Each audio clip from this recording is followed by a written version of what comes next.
एक खतरनाक ऑपरेशन, जब इंडियन आर्मी ने देश के दुश्मनों को दिया एक मुंह तोड़ जवाब।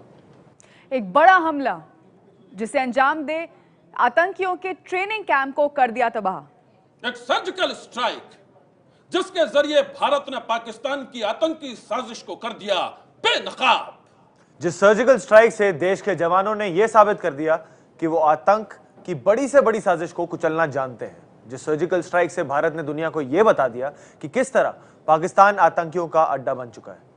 और जिस सर्जिकल स्ट्राइक की चोट से भारत ने पाकिस्तान को बता दी उसकी हैसियत, उस सर्जिकल स्ट्राइक को कैसे दिया गया अंजाम, उसकी प्लानिंग किस तरह से की गई थी, कैसे पाकिस्तान को इसकी भनक तक नहीं लगी। इस सच्ची कहानी पर आधारित आ रही है हमारी film Uri the surgical strike. दरअसल साल 2016 में उरी बेस कैंप में पाकिस्तान से आए आतंकियों से मुठभेड़ में 19 भारतीय जवान शहीद हो गए थे। लेकिन पाकिस्तान को इस बात का अंदाजा नहीं था कि उसे उरी की कायराना हरकत का बड़ा खामियाजा भुगतना पड़ सकता है। और फिर भारतीय जवानों ने उरी का बदला लिया सर्जिकल स्ट्राइक से, और यही हमने अपनी फिल्म में दिखाया है। आतंकवाद के खिलाफ लड़ाई में एक बेहद ही महत्वपूर्ण ऑपरेशन था सर्जिकल स्ट्राइक। आधुनिक सैन्य टेक्नोलॉजी, खुफिया नेटवर्क, गहरी रणनीति और जाबाज जवानों के अद्भुत तालमेल की मिसाल है सर्जिकल स्ट्राइक। और इसके पीछे है एक दिलचस्प और चौंका देने वाली कहानी। आइए आपको ये कहानी दिखाते हैं। 29 सितंबर 2016 दिल्ली। मौसम सर्द होने लगा था।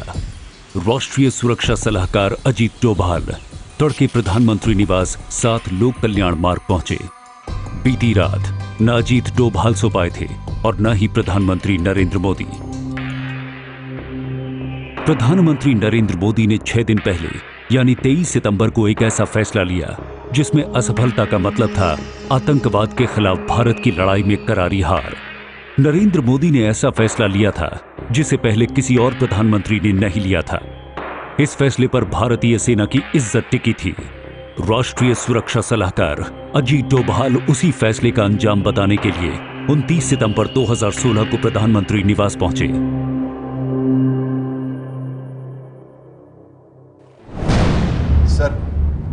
सर मिशन सफल रहा है। हमारे सारे कमांडो मिशन पूरा करके सुरक्षित वापस लौट आए। बस एक कमांडो लैंडमाइन ब्लास्ट की वजह से जख्मी हुआ है। कैबिनेट कमेटी ऑन सिक्योरिटी सबको बुलाइए, हमें यह खबर पूरी दुनिया को देनी है। आइए।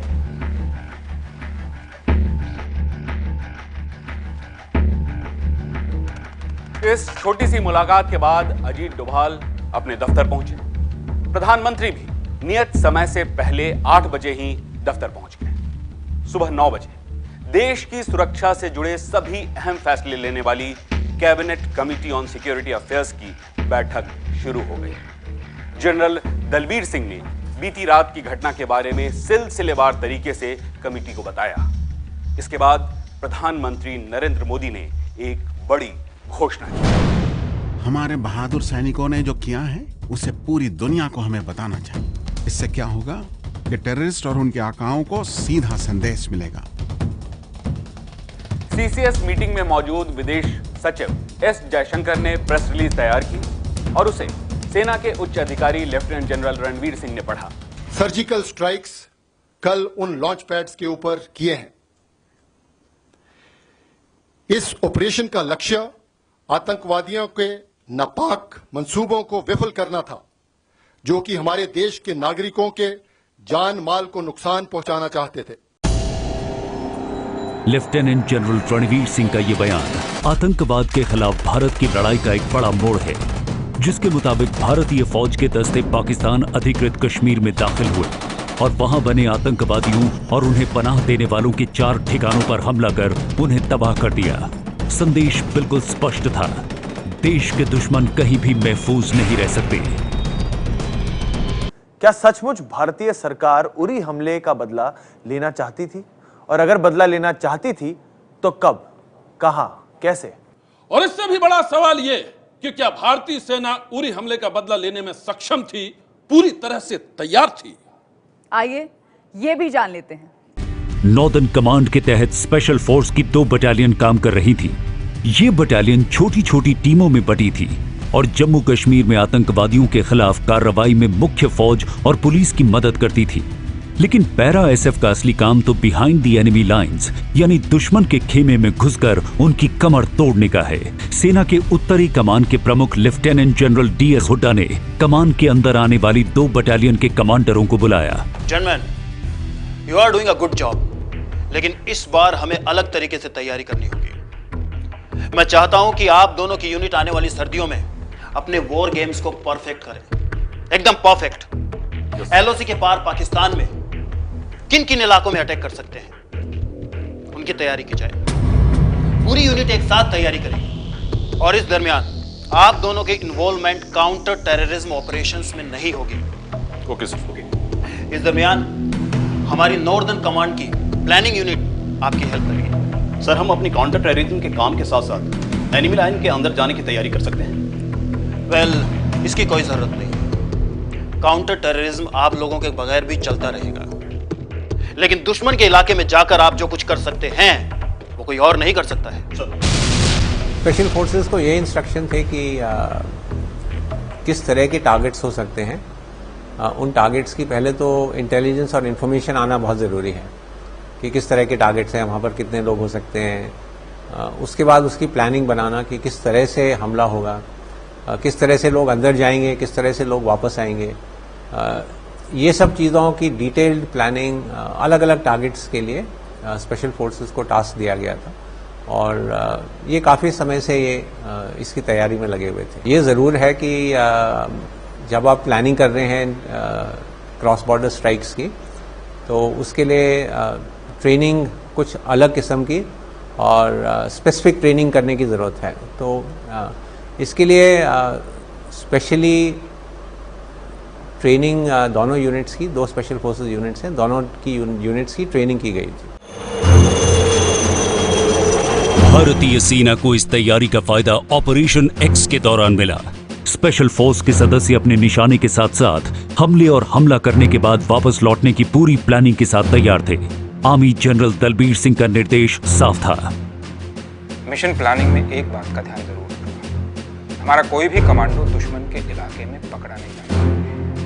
सारे कमांडोज का वापस लौटना बेहद जरूरी है। अगर एक भी पीछे छूटा तो इससे बड़ा नुकसान कोई नहीं हो सकता।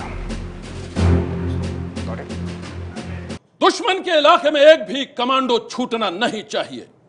दिल्ली के आर्मी हेडक्वार्टर, उधमपुर के मॉडर्न कमांड हेडक्वार्टर में जब ऐसी तैयारियां चल रही थी तब उरी की घटना घटी भी नहीं थी, लेकिन आर्मी खुद को हर तरह से तैयार रखना चाहती थी।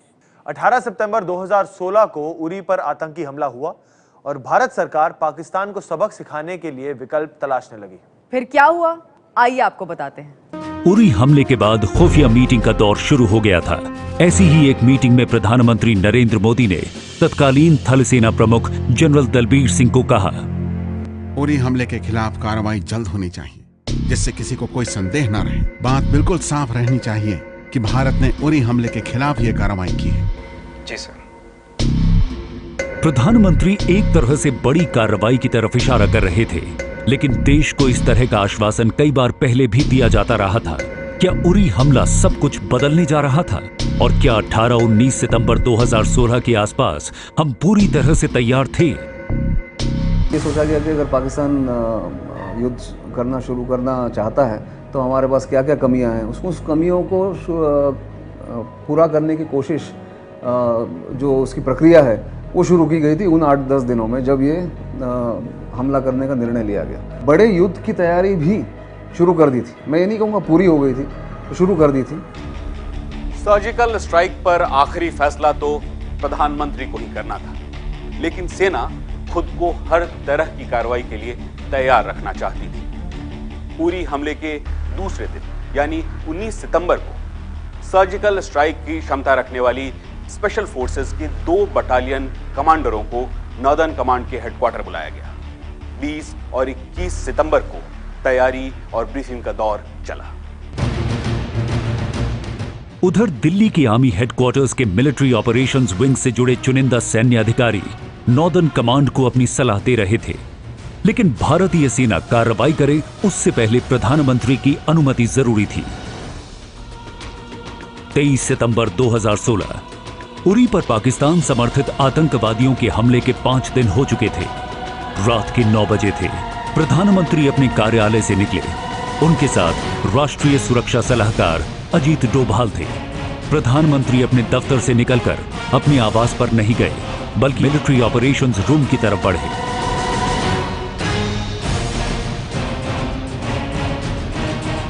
मिलिट्री ऑपरेशंस रूम में पहले से ही रक्षा मंत्री मनोहर पर्रिकर, सेनाध्यक्ष दलबीर सिंह, सैन्य कार्रवाई के लिए जिम्मेदार सेना के मिलिट्री ऑपरेशंस विंग के चुनिंदा वरिष्ठ अधिकारी मौजूद थे।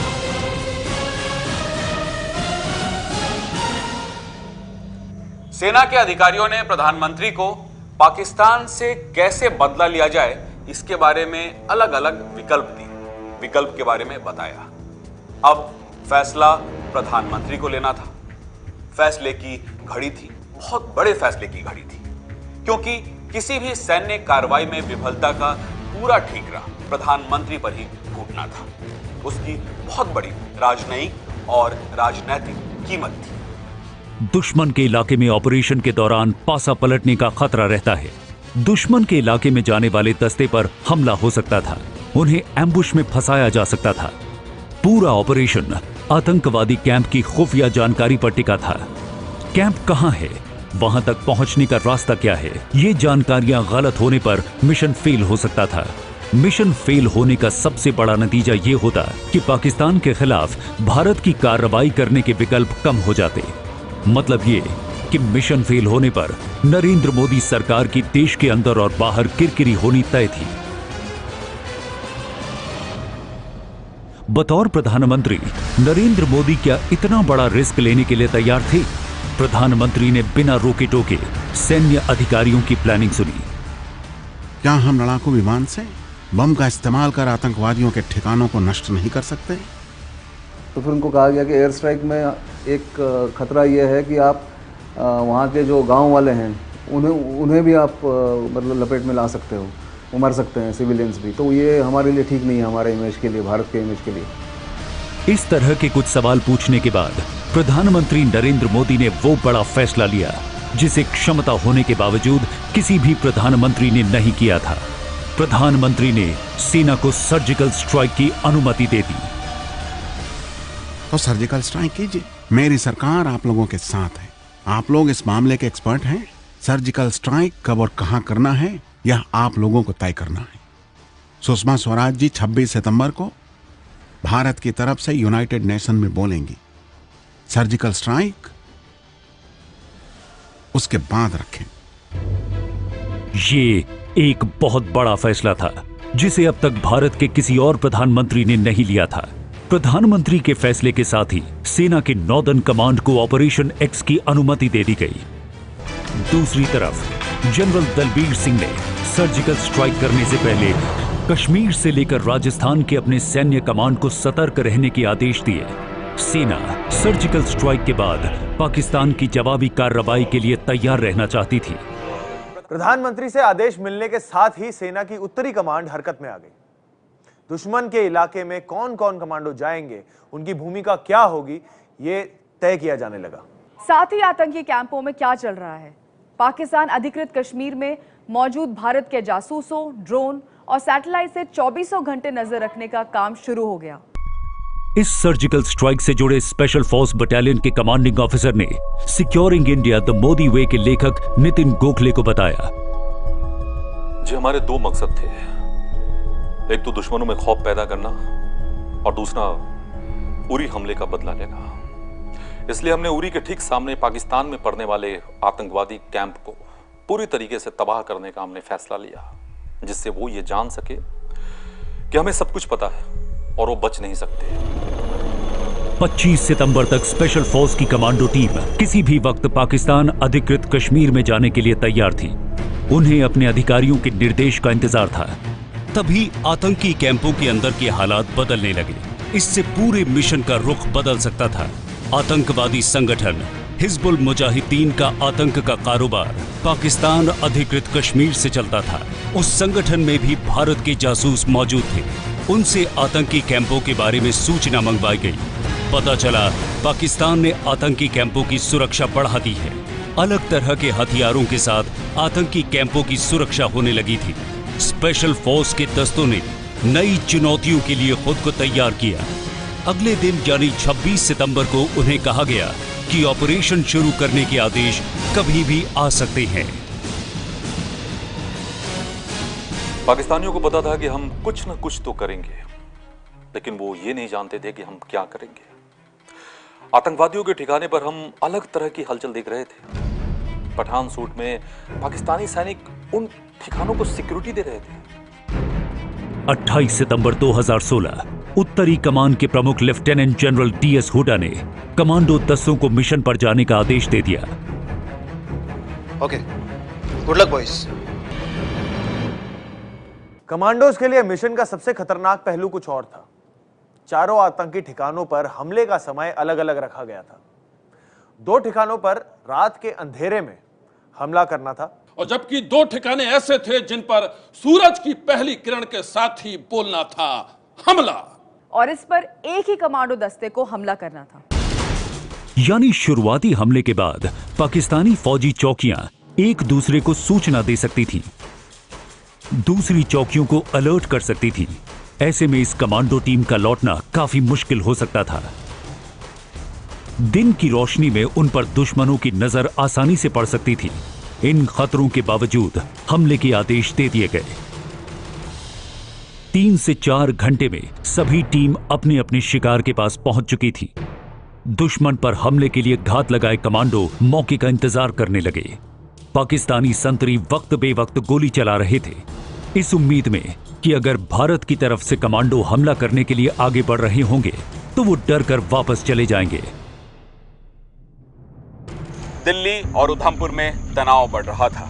दूसरी तरफ कमांडो पाकिस्तान अधिकृत कश्मीर में पहुंच चुके थे और उन्हें लगातार भारतीय सीमा में उड़ रहे ड्रोन और सैटेलाइट से कैंप के अंदर होने वाली हर हरकत की रिपोर्ट मिल रही थी। कंट्रोल रूम में तभी खबर आई, पाकिस्तान अधिकृत कश्मीर के कन्ना इलाके में जो 2 दस्ते गए थे वो अपने मिशन को पूरा कर लौट आए। अब मिशन की सफलता केल और लिप्पा के कैंप पर हमले पर टिकी थी। इन्हीं दोनों ठिकानों पर सूरज की पहली किरण के साथ हमला बोलना था। हमले के लिए हरी झंडी मिलने के साथ ही पाकिस्तानी संतरी को निशाना बनाया गया। सूरज की पहली किरण के साथ हमला शुरू हुआ और स्पेशल फोर्स के कमांडो ने देखते ही देखते दोनों कैंपों को तबाह कर दिया।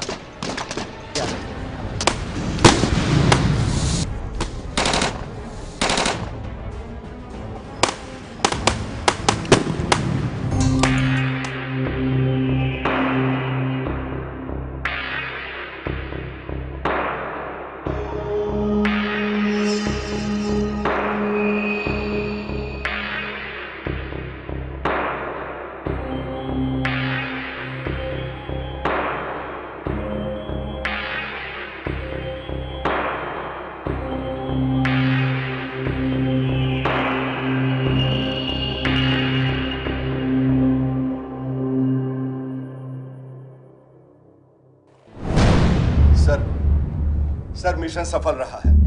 हमारे सारे कमांडो मिशन पूरा करके सुरक्षित वापस लौट आए। बस एक कमांडो लैंडमाइन ब्लास्ट की वजह से जख्मी हुआ है। कैबिनेट कमेटी ऑन सिक्योरिटी सबको बुलाइए, हमें ये खबर पूरी दुनिया को देनी है। ठीक है सर, आइए।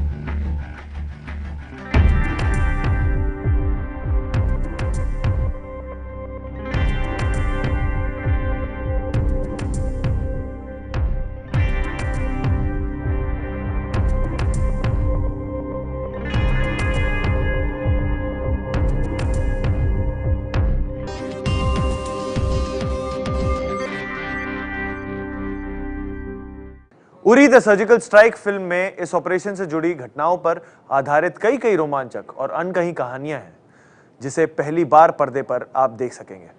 इसमें आप देखेंगे सेना के जवानों की हैरत अंगेज दिलेरी, और इस फिल्म में हमें देखेंगे एक नए अंदाज में। हमारी इस खास पेशकश में अभी के लिए बस इतना ही।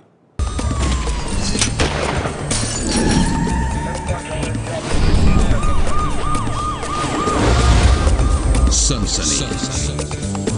ये है एबीपी न्यूज, आपको रखे आगे।